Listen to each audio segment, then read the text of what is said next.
Bueno, así comenzamos este año 2021 con nuestra reunión femenina y vamos a tener por este medio un resumen semanal de lo que estamos viendo. Este tema que vamos a ver este año se llama En busca de Dios. Es el gozo de una restauración, de un avivamiento en la relación personal con Dios. Vamos a estar estudiando el libro de Nancy DeMoss y de Tim Crimson, que se llama así, En busca de Dios. Este es el libro que vamos a estar estudiando y en el Salmo 69:32 nos dice: los pobres verán esto y se alegrarán. Reanímense ustedes los que buscan a Dios.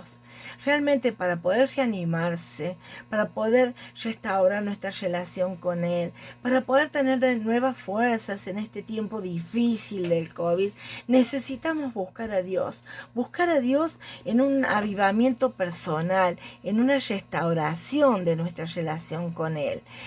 ¿Quiénes son los que necesitan esta restauración y este avivamiento? Los que son verdaderamente creyentes, aquellos que han recibido a Cristo en el corazón. Necesitamos continuamente avivar el fuego de la llama del Espíritu Santo. En la primera lección vimos lo que le sucedió a Naamán. Naamán era y lo tenemos en Segundas Reyes, capítulo 5. Este general del ejército sirio era un general valiente, era un general reconocido en Siria por sus victorias, por su poder y por sus conquistas, pero sin embargo este hombre era leproso.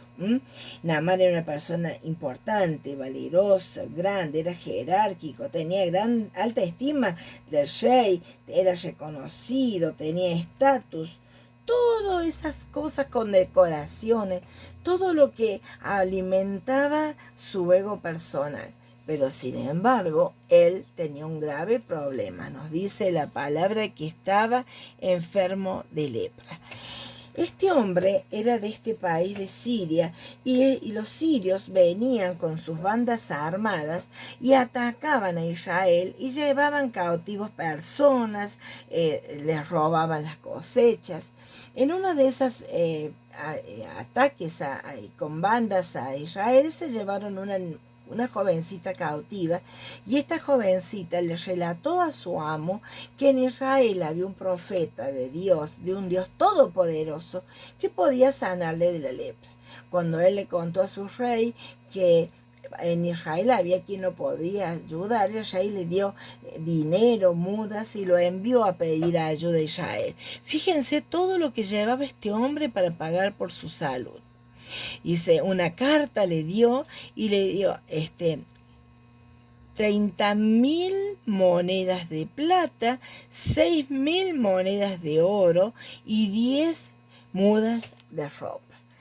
Todo esto llevaba él para pagar por su salud.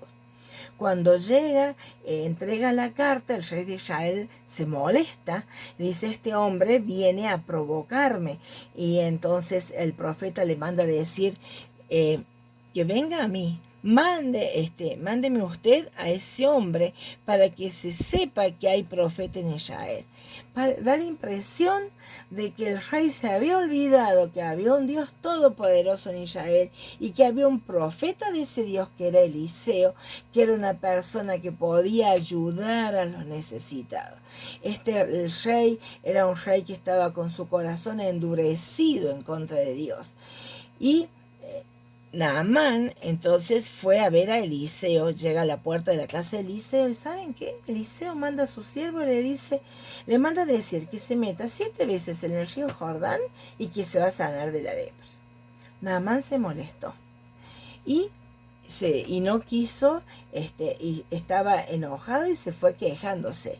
Y fíjense lo que Naamán dijo: yo creí que el profeta saldría a recibirme personalmente para invocar el nombre del Señor su Dios y que con un movimiento de la mano me sanaría de la lepra.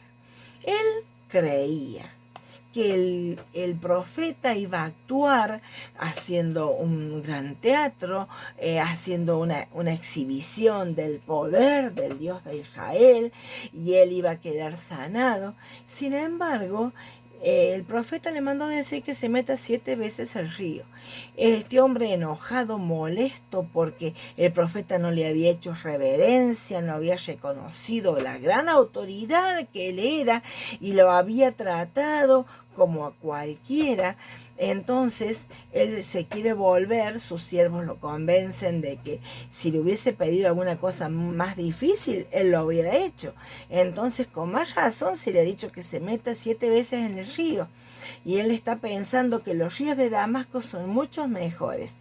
O sea, Naamán está pensando desde su punto de vista del orgullo, de quién era él, y quería que el Dios de Israel actúe a su favor, pero desde su punto de vista. Entonces, ¿qué pasó? Pasó de que se metió al río y fue sanado. Cuando el rey fue sanado, entonces, los dice así: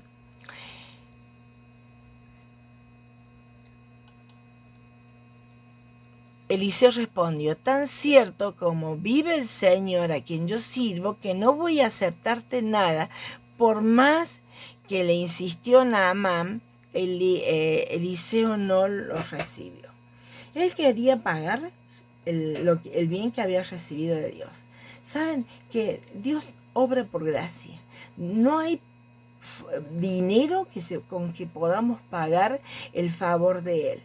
Y cuando pensamos en la enfermedad de este hombre Naamán, la lepra, es figura del pecado en la Biblia, es figura de la corrupción moral y del daño que ocasiona el pecado en la vida del hombre. La lepra carcome la piel, daña los centros nerviosos, y de la misma manera el pecado contamina toda la vida. Y en Isaías Dios va a decir: oh gente pecadora, pueblo cargado de maldad, desde la punta de la cabeza hasta los pies tienen llagas, heridas, podridas, porque este es lo que Dios ve al hombre, como Dios lo ve con su pecado. Y este hombre estaba queriendo pagar el favor del Dios de Israel con dinero, y el profeta no lo quiso recibir. Pero este hombre se fue convencido de que verdaderamente el Dios de Israel era el Dios todopoderoso, y le dice a Eliseo que él va a tener que entrar al templo de los ídolos, pero no por adorar a los ídolos, sino para acompañar a su rey. Pero él va a temer y va a servir al Dios de Israel. Cuando nosotros pensamos en los favores que necesitamos del Señor, y muchas veces tenemos la actitud de Naamán. Él necesitaba el favor de Dios, pero lo quería a su manera. No estaba dispuesto a humillarse y a recibirlo en los términos que el Señor establecía.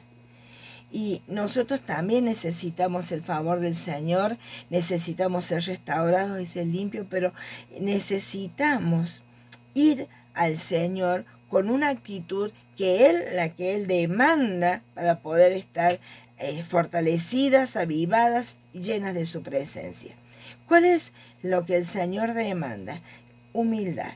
¿Estás dispuesta a humildad y reconocer que hay pecado en tu vida, que ese pecado es como una lepra espiritual y que te impide recibir el favor de Dios y te impide gozar de sus bendiciones?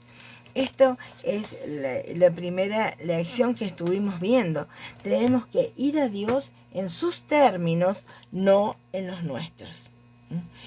El profeta Oseas profetizó en tiempo de decadencia moral del pueblo de Israel. Y Dios le dijo a Oseas que él iba a representar el mensaje que le tocaba transmitir. Su propia vida iba a ser el mensaje que debería transmitir al pueblo. Dios lo mandó a Oseas que tome una mujer fornicaria, que se case con ella y que él y que a los hijos que él iba a tener le debía poner nombres muy de juicio, nombres muy tristes que hablan de que Dios ya se había hartado de la situación de su pueblo. Ahora fíjense, Oseas tenía que dar un mensaje de cómo el pueblo había hecho dolor el corazón de Dios. Y Dios piensa cómo lo va a hacer.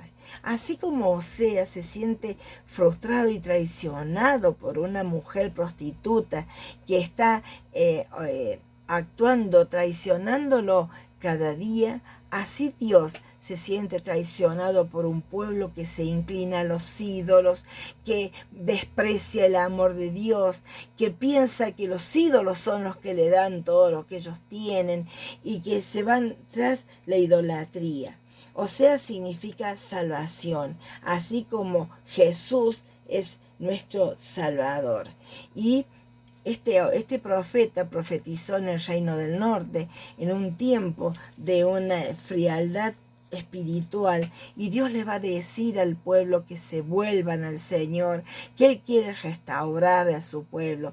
Y este profeta profetiza durante muchísimos años. Se cree que Oseas profetizó durante 70 años por lo menos, y proclamando que se vuelvan a Dios, que se vuelvan a Dios. Cada uno de sus hijos tenían el nombre de que no es pueblo mío, no me voy a compadecer. Cada uno de los nombres estos hablan del juicio de Dios para que ellos recapaciten y estén volviéndose al Señor, porque el Señor quiere bendecir a su pueblo, a sus hijos. Y en el capítulo 4, versículo 6 nos va a decir: mi pueblo fue destruido porque le faltó conocimiento, porque desechaste el conocimiento, yo te voy a echar el sacerdocio, porque te olvidaste de la ley de tu Dios, también yo me olvidaré de tus hijos. Dios está diciendo: se han olvidado de mí, se han olvidado de mi ley. Pero Dios continuamente los está llamando y dice: yo les voy a hablar al corazón, yo los voy a llevar al desierto, yo les voy a traer.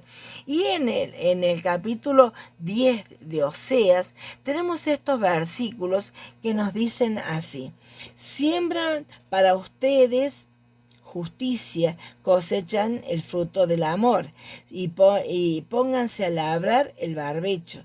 Ya es tiempo de buscar al Señor hasta que Él venga y les envíe su justicia. Pero ustedes sembraron maldad, cosecharon crímenes, comieron el fruto de la mentira, porque confiaron en sus carros, en la multitud de sus guerreros. Cuando Israel era muchacho, yo lo amé. De Egipto llamé a mi hijo. Primero, aquí en el capítulo 10 nos va a decir: si ustedes siembran justicia, van a cosechar amor. Entonces, si ustedes quieren cegar amor, si ustedes quieren cegar el amor de Dios, cegar el favor que ustedes necesitan de Dios, tienen que sembrar rectitud moral. Dios le va a decir esto al pueblo: tienen que sembrar justicia. Pero ¿qué pasa? Ellos tenían el corazón endurecido. El barbecho es esa tierra dura que ha pasado mucho tiempo sin ser sembrada, que quizá está llena de yuyos y de espinos, y es necesario ser preparado para volver a sembrarlo. Romper el barbecho significa arar la tierra, removerla para que esté preparada para poder ser sembrada. El Señor está continuamente llamando a su pueblo a que ablanden ese corazón endurecido y se vuelvan a Él. Y nos va a decir aquí en el capítulo 11 que Dios lo está llamando y Dios lo ama a su pueblo desde que el pueblo era joven, desde que estaba en Egipto, cuando Dios lo formó a ese pueblo. Está hablando de cuando era un niño pequeño, porque va a decir que Dios es el que le enseñó a caminar. Entonces está refiriendo a un niño pequeño. Dios está diciendo: cuando todavía no tenías fuerza, yo te amé. Yo te llamé y para que vos te acerques a mí. Pero cuando yo más te llamaba, más se alejaban de mí. Es lo que sucede con el pueblo de Dios. Dios los está llamando con amor, los está advirtiendo. Dios los llama a través de los profetas, Dios los llama a través de su palabra, pero en vez de acercarse, se alejan. Dios está llamando hoy en día a los hombres. Dios está diciéndole a las personas que se arrepientan. Dios los llama, y toda esta pandemia es el llamado de Dios a los hombres a reconciliarse con Él. Pero los hombres se rebelan, le dan la espalda, y los cristianos muchas veces están endurecidos, así como este pueblo. Tienen un corazón duro y no se vuelven a Él. Pero el Señor, a pesar de eso, Él no los abandona. El Señor los desprecia, no los deja de lado. Al contrario, Él quiere abrazarlos y los atrae con cuerdas de amor. Él no pone una soga al cuello para atarlos y para llevarlos a la fuerza. Dios quiere bendecir a su pueblo y los atrae con cuerdas de amor y les hace ver que Él es el que le va a dar la comida, que Él es el proveedor, que Él quiere el bien de su pueblo. Dice el Señor: mi corazón se conmueve, se inflama toda mi compasión. Dios tiene compasión de su pueblo. Y en el capítulo 14 nos va a decir así. Dice: piensa bien, vuélvete, oh Israel, a tu Señor. Tu perversidad te ha hecho caer. Piensa bien lo que le dirás. Vuélvete al Señor con este ruego: perdona nuestra perversidad, recíbenos con benevolencia, pues queremos ofrecerte el fruto de nuestros labios. Asiria no nos va a salvar, no montaremos caballos de guerra, nunca más llamaremos Dios nuestro a cosas hechas por las manos, porque tú en ti el huérfano haya compasión. Fíjense, me dice: vuélvanse al Señor, porque tienen la posibilidad. Dios está llamándolos todavía. Dios con paciencia los está esperando con los brazos abiertos. Pero ¿cuál es la actitud con la que deben volver? Vuelvan al Señor y díganle: necesitamos que nos perdones, con una actitud de súplica, con una actitud de arrepentimiento, con una actitud de confesión, con palabras solemnes, con un deseo de alabarle, con un reconocimiento de que la propia mano, de que el orgullo, que la confianza en las cosas de este mundo no lo van a librar. Y el Señor promete sanar la rebelión y amar de pura gracia. Dios quiere amar a sus pueblos. Dios está amando a sus pueblos de pura gracia. Nadie se lo está mereciendo, porque todos hemos pecado y todos nos hemos alejado de Dios. El corazón se ha ido endureciendo, pero qué importante es que nos volvamos al Señor con esta actitud, con una actitud de reconocimiento de nuestro pecado, con una actitud de arrepentimiento y de súplica, y con una actitud de humildad, dejando la autosuficiencia de lado. Esta es el requisito que Dios nos pide para un verdadero arrepentimiento. Y nos va a hablar de este amor de Dios que ama a su pueblo. Dios quiere reavivar nuestro corazón y restaurar nuestra relación con Él. Una de las razones es porque nos ama. Tenemos que estar alertas ante los malos entendidos del corazón y los caminos de Dios cuando estudiamos su trato con su pueblo. especialmente en el Antiguo Testamento. Debido a la cantidad de los juicios de Dios registrados ahí, puede que nos dé la impresión de que Dios estaba muy deseoso de castigarlos o de que Dios es muy duro, exigente e impaciente, pero totalmente es lo opuesto. Los juicios venían después de años de pedirle a su pueblo que se volviera a Dios. Dios siempre los amó, aunque ellos necesitaban disciplina. Dice, el avivamiento es esa obra de Dios extraña y soberana, en la cual Él visita a su propio pueblo, restaurándolo, reanimándolo y libertándolo en la abundancia de sus bendiciones. En Apocalipsis, Dios da una advertencia a la iglesia de Éfeso y le va a decir, tengo algo contra ti. ¿Qué es lo que Dios le dice a la iglesia de Éfeso en Apocalipsis 2:5? Dice, tengo contra ti que has dejado tu primer amor. Dice, recuerda por tanto de dónde has caído y arrepiéntete y haz las obras que hiciste al principio. Si no, vendré a ti y quitaré tu candelero de su lugar si no te arrepientes. Lo que el Señor está diciéndole a su pueblo, que debe volver a su primer amor. ¿Qué es lo que le disgustó al Señor de lo que había sucedido en la iglesia de Éfeso? Era que habían dejado su primer amor. Con los años, los cristianos de Éfeso habían perdido de vista al Salvador. Su amor por Él se había perdido el fervor, había transferido su afecto a otro lugar, y este desvío amenazaba con costarles muy caro. Dios quiere que le amemos a Él primero y ante todo. Cuando nos encontramos confiando más en las personas que en Dios, eso indica que el foco de nuestro corazón se ha desviado de Dios.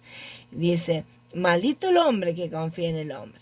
El amor por las personas, amigos y familiares, aún nosotros mismos, puede competir con nuestro amor por Dios. Otros sustitutos de la relación de amor centrada en Dios puede incluir el dinero, los placeres, los amigos, el trabajo, los rituales de adoración, las enseñanzas de líderes respetables o el conocimiento bíblico sin una relación con Cristo. En Mateo 10 dice, el que ama más a padre, madre, más que a mí, no es digno de mí. El avivamiento no comienza cuando una persona desviada decide regresar al Señor, sino cuando nuestro amado Padre Celestial, queriendo que su pueblo disfrute de la seguridad y protección de su amor, lo llama a Él y Dios inicia ese encuentro, ese reencuentro. El llamado al avivamiento es una muestra del amor de Dios. ¿Has transferido tu amor por Dios a otro lugar? ¿Cuáles son algunas de las cosas que compiten con tu amor por Él?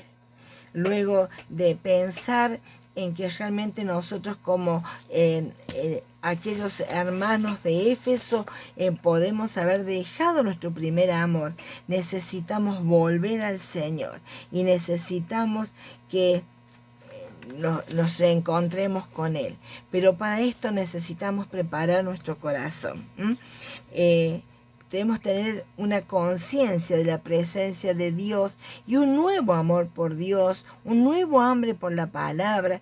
Y para preparar nuestro corazón debemos examinar cómo está nuestra fe, cómo está nuestro tiempo de lectura bíblica, cómo está nuestra santidad, cómo está nuestra obediencia, cómo está nuestra conciencia, cuáles son nuestras prioridades, cuáles son nuestros valores, cuál es lo que estamos dispuestos a hacer y cómo estamos respecto a la llenura del Espíritu Santo. Necesitamos el gozo y el deleite de Dios. Y ahí en la iglesia, a la iglesia de Éfeso, Dios les va a decir qué es lo que Él espera que ellos hagan y le va a decir que ellos deben, aquí en Apocalipsis 2:5. Recuerda, por tanto, de dónde has caído. Arrepiéntete y haz las primeras obras. Estas son las 3 acciones que Dios está esperando para restaurar nuestra vida, para fortalecernos, para llenarnos de su presencia. Recordar primero de dónde hemos caído, cómo éramos cuando recién recibimos al Señor, cómo estábamos gozándonos en la comunión con Él, cómo anhelábamos escuchar su palabra, leer su palabra. Y cuando nos damos cuenta que realmente hemos dejado cosas de lado, debemos arrepentirnos y con un corazón arrepentido, contrito por el pecado, volvernos a Él y hacer las primeras obras, volver a actuar de la misma manera con nuestras disciplinas espirituales. Bueno, así entonces este es el resumen de la primera semana de este estudio de En Busca de Dios.